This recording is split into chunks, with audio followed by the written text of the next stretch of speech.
Hi folks, if you've noticed that I haven't made a video for a couple of weeks, one of the big reasons is because for the past several days I've been working on a fairly major Duracoat project. Originally I thought about doing a video documenting the entire process so you folks could see exactly what all goes into one of these, but I decided that that was just more work than I wanted to do during the course of actually Duracoating the rifle. So what I've done instead, the rifle is done. I'm going to give you folks a look at it. I'm going to talk a little bit about the camo pattern. Then we're going to take a look at how well it actually works when we try to get it to blend into the environment. A little bit about the story of how this rifle came to be. We have a brand new sniper on our tactical team. He went through his first sniper training course, and when he came back, he decided he wanted to do a camo job on his rifle. He got a hold of me. We went back and forth, looked at all kinds of different camo patterns. We finally settled on the CAD Pat pattern from Duracoat, or from Lauer Custom Weaponry. If you're not familiar with CAD Pat, it is the pattern used by the Canadian military forces. The thing I like about CAD Pat are the greens that are in there that really seem to match a lot of the greens that are in our area of Ohio, particularly this time of year in the spring. But also, even when we get into the winter, normally there is something, even when there's snow on the ground, a lot of snow on the ground, there's usually something out there that is still green. And I think this pattern is going to work pretty well as one of these year-round patterns. Along with the greens, it's got some black. Now, if you ever see actual CAD Pat, there is a lot more black in it than I have on this rifle. Reason being, I think with all that black on the actual pattern, it darkens it. It works better in shadows than it does out in the light. I downplayed the black. There's still some in there to give it some depth, give it some shadows, but I downplayed that, and I also scaled up the amount of light green that's in this pattern. It's also flecked with brown to help give it a little bit more of a breakup and to help it match up with some of the foliage that has, little brown places where it's either dried out or dead or whatever. But I'm going to take a couple of stills of this, let you folks take a look at how it looks. Then I'm going to put it out. I'm going to put it in front of some foliage to begin with, just so you can see how the pattern works with the different colors behind it. I want to put it in the shadows in front of some foliage. I want to put it in the bright sunlight so you can see how that works. And then once I get all that done, I'm actually going to put it inside the foliage, more like where it would be if it was deployed, to give you an idea of how this pattern works when someone would be using it as it's supposed to be. To begin with, here is the rifle itself. You can see the various colors that we have on there. We've got the light green, we've got the dark green, a little bit of black, as I said before, to give it some depth, and we've got the brown just to help break it up a little bit more and to help it blend with different foliage. As you can see, this is a digital pattern. The story with CAD Pat is apparently it's one of the precursors to MARPAT, one of the things the Marine Corps looked at when they were looking at developing the MARPAT. But CAD Pat did precede it. Now we can see it there in the sunlight. I'm going to go over to this side that's a little bit more in the shadow.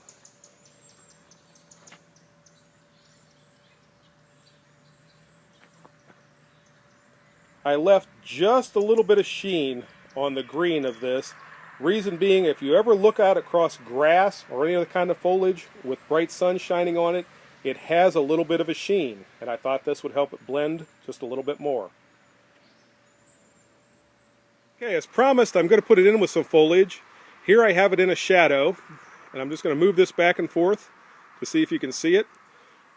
I'm going to start walking toward it. I can see it. I don't know if it's going to come out on the camera, but it does blend nicely in the shadow.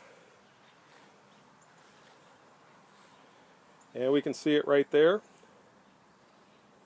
Next, we'll put it in bright sunlight. One of the things that helps it to be seen here is just the outline of the rifle.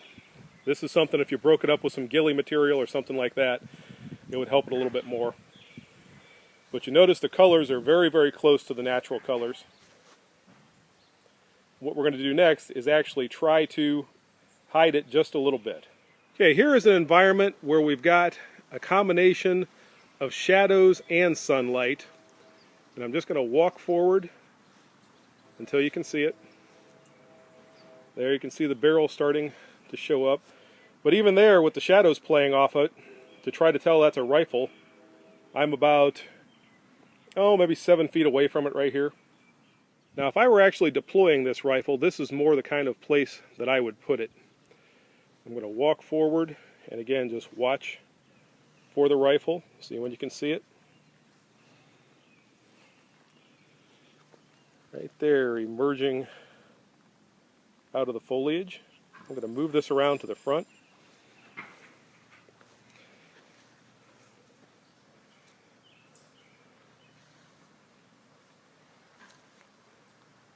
There it is looking at you.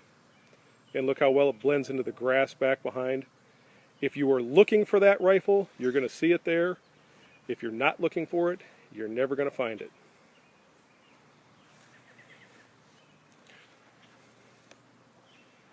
And it's now going to disappear and melt right back into that foliage.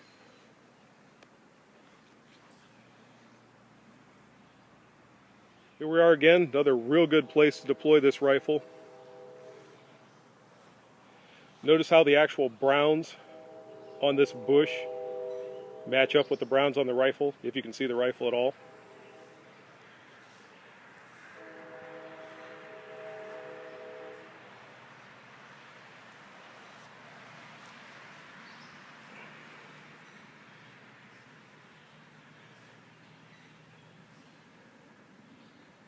And I'm not sure that, there it is, looks like. Work my way around the bush.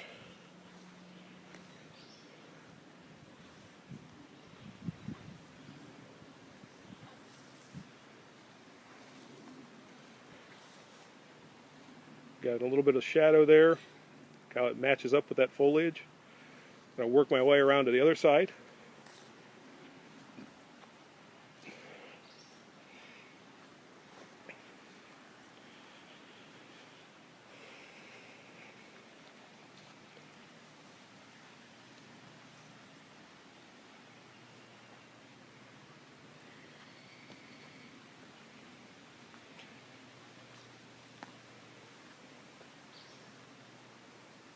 There we've got the business end looking at us.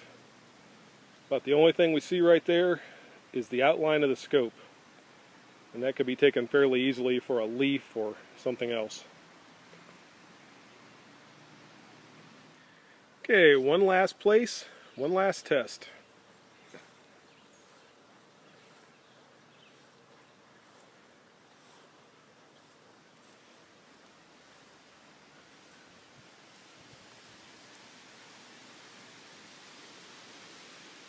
Right there.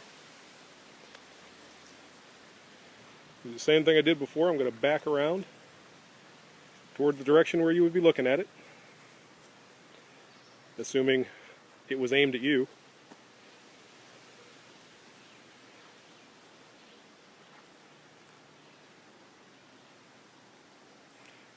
Actually, I had a hard time finding it to try to line up with the camera.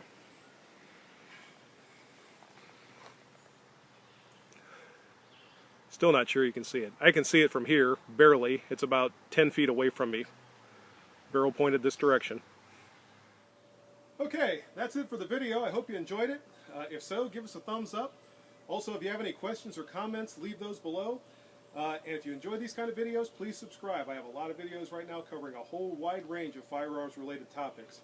Also, one last thing about the Duracoat project. As I said in past videos, there is a lot of time and a lot of effort that goes into a Duracoat project like this. But if you put forth the effort and take the time, the results are very, very dramatic. I'm extremely happy with the way this came out, and I think our new sniper is going to be really happy with it too. Y'all take care. Until next time, good shooting. Bye-bye.